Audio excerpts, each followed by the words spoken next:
میں آج پاکستان نیوی کو اس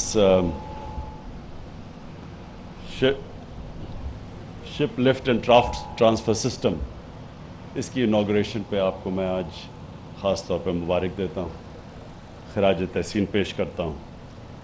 مجھے بڑی خوشی ہوئی کہ ہم اب ٹیکنالوجی کی فیلڈ میں آگے بڑھ رہے ہیں۔ میں نے اس اوکیزن پہ، کیونکہ میں پاکستان کے ساتھ ساتھ ہی بڑا ہوا ہوں، تو میں یہ ضرور کہنا چاہتا ہوں کہ ہمیں جس طرح ہم آگے بڑھ رہے تھے ایک وقت پہ، ہم اس تیزی سے اپنے پوٹینشیل کے اوپر نہیں پہنچے۔ جو پاکستان آج سے 50 سال پہلے جو اس کا پوٹینشیل تھا، جو دنیا میں جس طرح ہمیں دیکھا جاتا تھا اور جس طرح ہم دنیا کو دیکھتے تھے، وہ جس ٹریجیکٹری پہ پاکستان اوپر جا رہا تھا، مجھے بھی اور بھی میری جنریشن کے پاکستانیوں کو بہت افسوس ہوتا ہے کہ ہم اس پوٹینشیل پہ نہیں پہنچ سکے۔ اور اس کی بہت بڑی وجہ یہ تھی کہ ہم بجائے اپنے پوٹینشیل کے اوپر اعتماد رکھتے ہوئے، اپنے پیروں پہ کھڑے ہو کے اپنے جینیس کو استعمال کرتے ہوئے آگے بڑھتے، ہم جو راستہ کھوئے ہیں، ہم ایک آسان راستے پہ چلے گئے، امپورٹ لیڈ اکانومی بن گئے، ڈپینڈنسی سنڈرم آ گیا، ایڈ کے اوپر امداد، فورن ایڈ کے اوپر ایک ریلائنس آ گئی۔ ہم نے اپنی قوت پہچانی نہیں، کیونکہ جب بھی کوئی وساکھیوں کے اوپر چلتا ہے تو اس کی اپنی جسمانی قوت کمزور ہو جاتی ہے۔ اللہ نے انسان کو بنایا ایسا ہے کہ جتنا وہ ریزسٹ کرتا ہے اتنا طاقت آ جاتی ہے۔ یہ اللہ نے انسان میں یہ صلاحیت دی ہے کہ اگر میں ایک بڑا بوجھ اٹھاتا رہوں اپنے بازو سے، میرا بازو مضبوط ہو جائے گا۔ میں اس کو نہیں استعمال کرتا، وہ بالکل سکڑ جائے گا۔ تو قومیں بھی ایسے ہی ہوتی ہیں۔ قومیں جب اپنے پیر پہ کھڑی ہو جاتی ہیں اور فیصلہ کرتی ہیں کہ وہ سب کچھ خود کریں گی، اللہ قوم کو مضبوط کر دیتا ہے۔ میں مدینہ کی ریاست کی اس لیے لوگوں کو مثال دیتا ہوں کہ وہ دنیا کی تاریخ میں ایک ایسا ماڈل تھا جس ماڈل کے اوپر وہ لوگ جن کی حیثیت ہی کوئی نہیں تھی، عربوں کی حیثیت ہی کوئی نہیں تھی دنیا میں، کیونکہ 2 سپر پاورز تھی۔ اللہ ہمیں حکم کرتا ہے کہ نبی صلی اللہ علیہ وسلم کی زندگی سے سیکھو۔ تو ان کی جو زندگی تھی، ایک تو ان کا اپنا کیریکٹر تھا، جو بھی ان کے کیریکٹر کے اوپر چلے گا وہ عظیم انسان بن جائے گا۔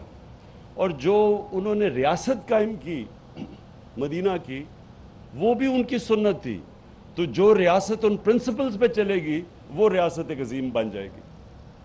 تو وہ ریاست نے ہر مشکل وقت گزارا شروع میں، اور کوئی جب نبی صلی اللہ علیہ وسلم نے 2 خط لکھے،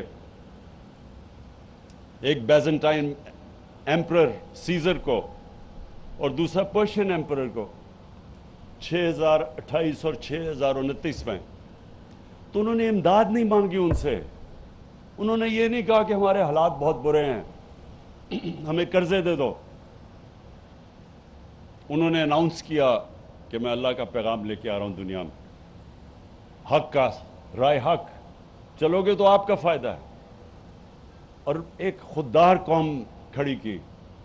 اور پھر دنیا کی تاریخ، یہ ہیومن ہسٹری میں صرف ایک ہی پیغمبر کا، جس دن وہ پیدا ہوئے، جس دن دنیا سے گئے، صرف ایک پیغمبر کا سارا دنیا کی تاریخ میں پورا ریکارڈ ہے۔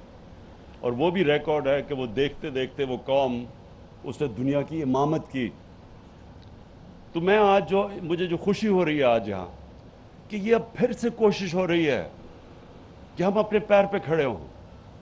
یہ صرف یہ نہیں کہ آپ نے اس ٹیکنالوجی کا استعمال کیا اور اب 12 شپس کو ہم کر سکیں گے اور 7,400 ٹن کی شپ کو شپ لفٹ کر سکیں گے. یہ ایک پروگریس ہے. ایک ٹیکنالوجی کا استعمال کر کے اپنا ملک کا پیسہ بچانا ہے. جو آپ نے کہا کہ یہی چیزیں اب باہر جانا پڑتا ہوگا آپ کو, تو وہ جو پاکستان میں کریں گے, ہمارا فورن ایکسچینج, ہمارے ڈالرز بچیں گے. اور پھر انشاءاللہ آپ یہ سروسز اوروں کو بھی دیں گے. یہ جیسے جیسے ڈیولپ ہوگا اوروں کو بھی سروسز دیں گے, اس سے بھی ہم پیسے فورن ایکسچینج کمائیں گے. اس وقت پاکستان کا چیلنج کیا ہے؟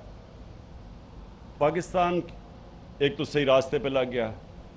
اللہ کا کرم ہے کہ ہمارا جو اتنا بڑا خسارہ تھا کرنٹ اکاؤنٹ, جس کا مطلب کہ ڈالر جو پاکستان میں آ رہے تھے وہ کم تھے اور جو ہمارے ملک سے باہر جا رہے تھے وہ زیادہ تھے, ریکارڈ خسارہ تھا, تو وہ تو کم سے کم پہنچ گیا. لیکن آگے چیلنج یہ ہے کہ جیسے جیسے ہماری اکانومی اب تیزی سے آگے بڑھ رہی ہے تو وہ پریشر پڑنا شروع ہو گیا ہمارے کرنٹ اکاؤنٹ پہ.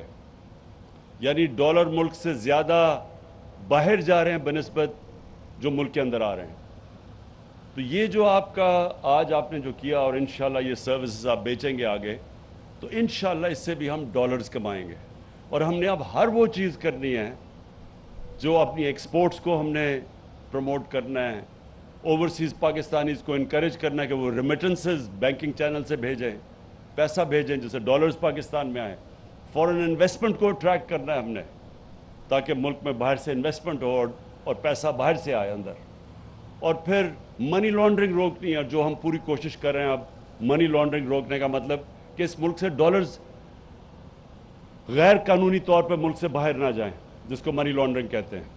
اور جو ہمارا ہی نہیں, عام ڈیولپنگ ورلڈ کا سب سے بڑا مسئلہ یہ ہے کہ وہاں بھی ان کے کرپٹ صاحب اقتدار ملک سے پیسہ چوری کر کے باہر بھیج دیتے ہیں. یہ ہمارا بھی نہیں ہے, ساری دنیا جو غریب ملکوں کا مسئلہ ہے, وہ روکیں. اور پھر امپورٹ سبسٹیوشن کریں, جو چیزیں ہم امپورٹ کرتے ہیں وہ پاکستان میں پروڈیوس کریں. تو یہ ہمارا ڈائریکشن ہے اس ملک کا, اور انشاءاللہ اس کے اوپر ہم نکل چلے ہیں. اور آج جو مجھے سب سے زیادہ خوشی ہو رہی ہے, امجد نیازی ہمارے نیازی ہیں, حالانکہ میاں والی سے نہیں ہیں, ہوشیارپور سے ہیں آپ, لیکن مجھے خوشی سب سے زیادہ یہ ہے کہ آپ نے اس طرف قدم اٹھایا ہے. اور اس لیے میں آج بڑا فخر محسوس کر رہا ہوں. اور اس انوگریشن پہ میں اپنے وزیروں کو بھی لے کے آیا ہوں, اور میں آج آپ کو خراج تحسین پیش کرتا ہوں.